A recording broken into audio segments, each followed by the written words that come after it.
Bom, queridos, sejam bem-vindos ao penúltimo módulo do curso de vocês, o módulo 6. Nós vamos hoje falar de processo assistencial. E aí você deve estar olhando para mim falando do que este professor está falando. Porque eu já estudei processo trabalhista, eu já estudei processo civil, eu já estudei processo penal, eu já até tive umas aulas de processo previdenciário, mas eu ainda não tive aula de processo assistencial. Bom, o que eu fiz? Eu decidi criar um novo processo, porque estou com licença poética, né? Só pode ser. Brincadeira, não estou com licença poética. Licença poética é outra coisa. Na verdade, o que acontece é o seguinte, eu vou explicar para vocês e aqui a gente vai partir desse pressuposto para poder construir esse módulo inteiro.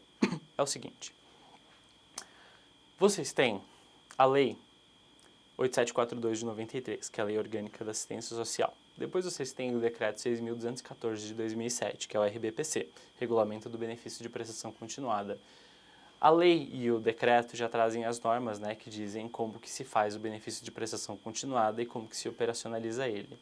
Depois disso, vocês têm a portaria conjunta, nesse caso, que é a 3 de 2018. E para além da portaria conjunta, vocês têm uma portaria específica, né, que regulamenta as normas do Conselho de Recurso de Previdência Social, o antigo Conselho de Recurso do Seguro Social, que é o antigo Conselho de Recurso de Previdência Social, que trocou de nome para depois trocar de nome, para depois voltar para o seu nome de Conselho de Recursos da Previdência Social, por razões que, enfim, só trocou de nome porque trocaram de nome.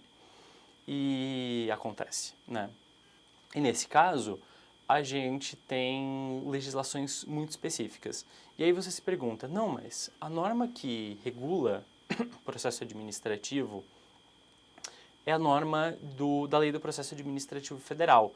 E a gente vai descobrir que não, ela é uma norma, né, que traz uma ideia subsidiária.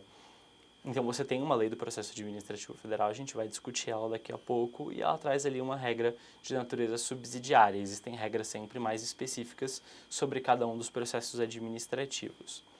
Qual que é o meu convite para vocês nesse exato momento? Compreender o seguinte, quando você mexe com o benefício de prestação continuada, apesar dele ser operacionalizado pelo INSS, ele não está submetido ao artigo 201 da Constituição Federal, não está submetido à Lei 8.213 nem à Lei 8.212, não está submetido ao Decreto 3048 de 99, não está submetido à Instrução Normativa de número 77.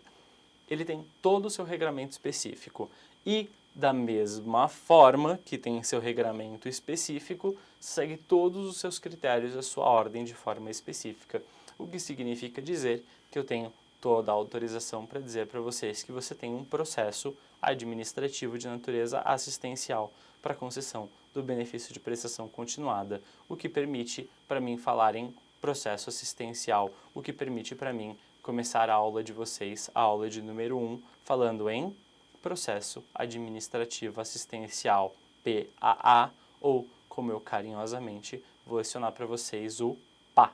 Tudo bem? Então, brincadeiras à parte, bom humor à parte, enfim, né, os meus alunos me conhecem desde que eu comecei a lecionar, eu sou muito bem-humorado. Bem-vindos ao PA. Se os professores puderam, nesses anos todos, lançar o PAP, o processo administrativo, né, previdenciário, e nesse sentido defender, né, essa parte da matéria, eu gostaria de falar para vocês também que é possível ter o PA, o processo administrativo assistencial, com regramentos amplamente específicos. Nós já vimos várias regras para requerimento desses benefícios, nós vamos agora dissecar todas essas normas, tanto de processo administrativo como de processo judicial. Bem-vindos a esse tema. Muito obrigado, queridos. Vamos seguindo com essa matéria na aula 1. Vamos lá?